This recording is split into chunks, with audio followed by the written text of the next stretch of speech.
voice of the Inland Empire is on the road again, and today we are in a pretty cool location.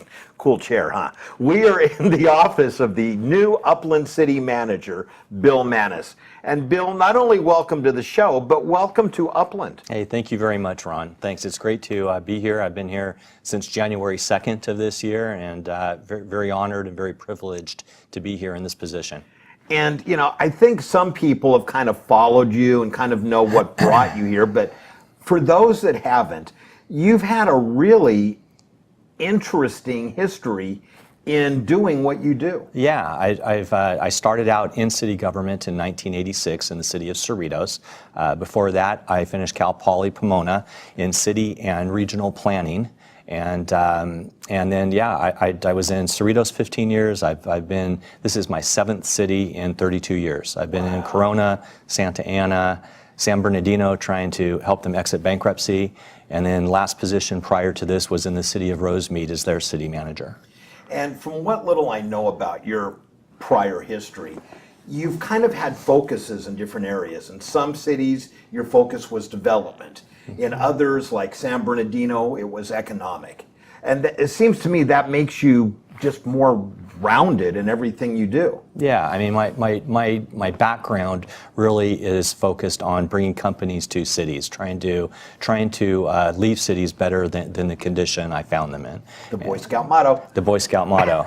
And so yeah, I've been very fortunate to be exposed to some really wonderful situations in different cities. I ran a 501c3 nonprofit for the city of Santa Ana back in the day, and that really kind of helped to shape me certainly on the way I look at budgets. It was a federally funded program, and so it's really helped to shape me each position I've been in throughout my career. And I think that's part of what makes you so well suited for this city.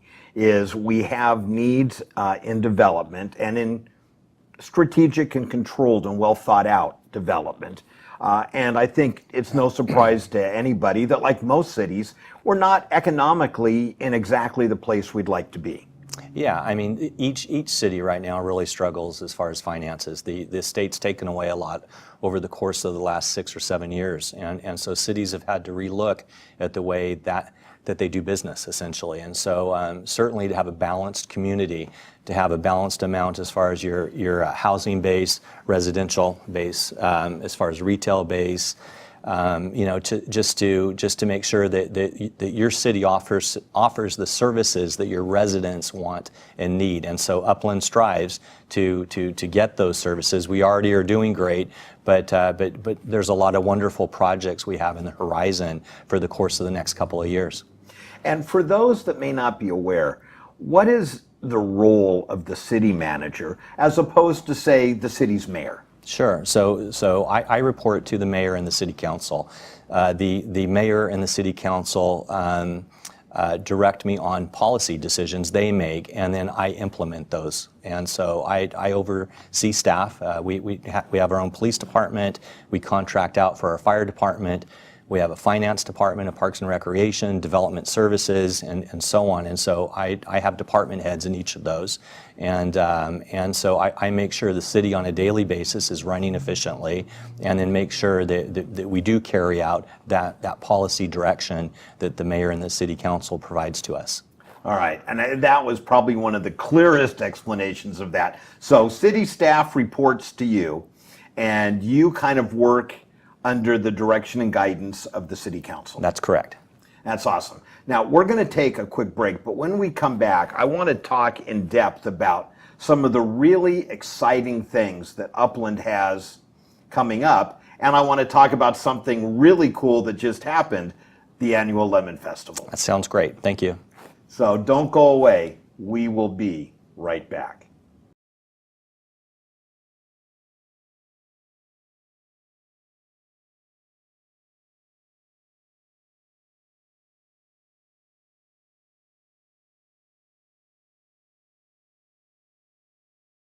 We are back and in the office of Bill Maness, the new city manager for the city of Upland. And Bill, in the first segment, we kind of got a little of your background, but now the exciting stuff. Sure. And with your background, you have a lot of experience in development. um, retail, industrial, residential. You've got some exciting things in store for the city. Yeah, I mean, we're working on multiple projects right now, and in the next 2 years alone, we have over 1,500 residential units planned in the community, and so Now, some all of those price ranges? All price ranges, yeah. Some of those have already broken ground. Others are getting they've been approved by the Planning Commission in this case, and are going through final stages of getting ready just to turn dirt. But that's in various areas of the city, different size developments, and so that's going to add families into our community, which certainly helps from a service perspective. Retailers tend to cluster and to come into cities when you have development taking place. And so that leads us into retail. And I know there's some really exciting projects that are in process right now. Yeah, we have just right now opening. We have 23 brand new retailers coming into town that are done. They're all set to go. Some of those have actually opened. We have Sycamore Hills Plaza, which is up off the 210 on the west side of the city above Baseline, and great retail project. It has residential next to it. And just some really good brand new stores coming in, brand new restaurants coming in, and then off of Euclid and Foothill on the northeast corner, which is the old Chick's site where Chick's Sporting Goods was. We have a lot of brand new retailers coming in at that location, and so it's being it's all being redone. It's going to look new. Correct me if I'm wrong. We have coming in the largest In-N-Out that they've ever built. I don't know if it's the largest. I thought I read that somewhere. But it might be. Yeah, it's up there off of the 210. Ford is moving from Foothill up there, and they've broken ground already. And then actually In-N-Out pulled permits a couple of weeks ago, and they have started construction, and they'll be done in about 5 months. But yes, it will be a very good size In-N-Out. And I have to say, if you haven't driven up there, go up there and park for a minute and check out just the view. Just the view from up there is absolutely beautiful. So great place to go, hang out, grab a burger, check out the view, and spend time here in the city of Upland. That is awesome. Now, also, you're doing a lot on the industrial front. Yeah, so we have off of Foothill Boulevard next to Lowe's, just west of Lowe's. There's a 50-acre site. It had dirt mounds on it for a long period of time, and some of those have just been graded out. But there's a development company has just signed a 50-year lease with the owner of that site, and we are looking at a couple or three very large buildings there as far as industrial use, which But this is going to be mostly clean industrial, right? Clean industrial. It's Yeah. not stacks and chimneys and all that kind of stuff. It's clean industrial, and of course that leads to brand new off-site improvements. So you got your new curbs, gutters, landscaping, just to clean that section up in there. So good development. And for those listening, why is increased industrial a benefit to the city? Well, it gets back, I think, to the point I was making earlier about having a balanced community, and so you don't want to lean heavy in any one use, and so those positions in those types of jobs in that industry tend to pay more, tend to be higher paying jobs. Those people shop in our community, buy homes in our community, and so it just helps to just kind of create that good balance that you want in a community.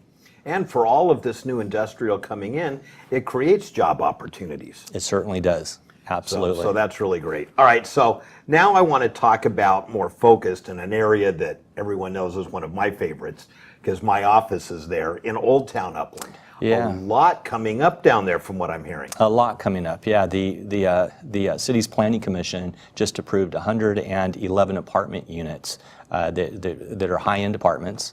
Those have been approved in the planning process at this point. So we anticipate those to break ground probably in the next 3 to 4 months about, and those should be completed in the next 2 years. And that's going to bring families into our downtown, which again will lead towards additional services. We're speaking with about 6 different restaurants for the downtown right now, and so I see the shape and what the downtown looks like currently is shifting, and I see some really positive development opportunities taking place which will really lead to a hopefully very, very active, robust downtown.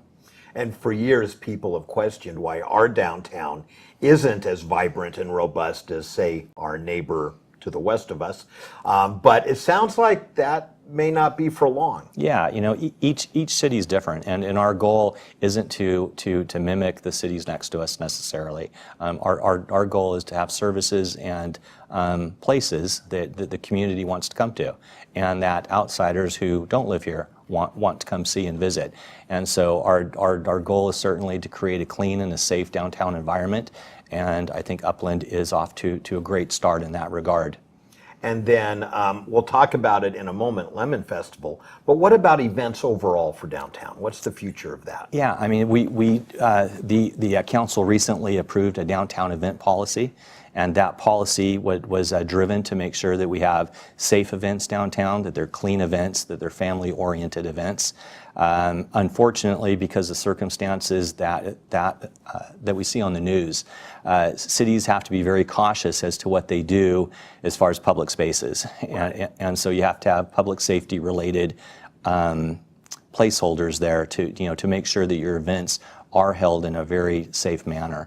And so our downtown policy really kind of drives that. It makes sure that if you want to have an event downtown, you certainly can, but you have to stay within certain parameters. Right. And so and I know it's always a balancing act. It is. Safety, if we go too far in one way, then no one can even afford to do an event. But if we, find that balance, Correct. I'm sure because I think one of my favorite things about downtown Upland is the events throughout the year. Yeah, just we so much fun. We have great events. We actually have a new farmers market that has started back up, and that's held at the Civic Center, which is just on the north side of the downtown. And that's every Saturday. Starts about 8 in the morning, goes until about 1 or 2. And it's really taken off. Now, is that going to be year-round or just during Yes, the summer? Yes, it is. Yeah. Year-round. So it was a trial process at first. It was 12 weeks just to see if it could grow and launch, and it has. And so it's it's a very good farmers market. I would highly recommend it to people to come and check out. Yeah, eat fresh. It's healthier. Now let's talk about an event that just passed and is one of my 2 or 3 favorite events every year in downtown. The Lemon Festival. Lemon Festival is a great event for us. We partner, so it's city sponsored, city co-sponsored. Fairplex actually is our partner on that event. We had over 150 booths, which included 50 food and beverage booths this year. Great event, very successful. The weather worked out perfectly. And the neat thing about that event is that you don't see all the time in a lot of cities is that the Fairplex takes 100% of their proceeds that they generate from the event as far as any kind of sales. And they have their own local nonprofit that they have, and it's called the Learning Center. And it's geared towards youth, and so 100% of their proceeds go to that, and then 100% of the city's proceeds, because we split it with the Fairplex, goes towards local nonprofits in our community. The city doesn't keep a penny of it. We try to give it all away and put it towards a good cause. See, and that I love that. So when I come out and spend way too much money on food that is way too unhealthy, I can know that ultimately it's going to a good cause. It's going to a great cause, and thank you very much for doing all that. You're welcome.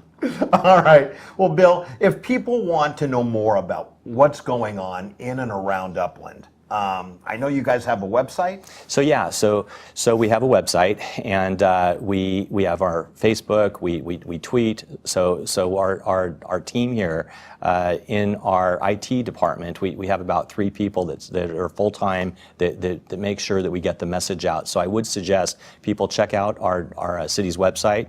And then we are on all sorts of different social media platforms, and so it's very easy to certainly find us and get a hold of us. All right. Well, Bill, I know you've got such a busy schedule. Thank you for spending a few minutes with us. And I look forward to getting together again in several months and seeing how we're progressing on everything. Thank you much for your time, Ron. Thank you very much. I appreciate it. Don't go away. We will be right back.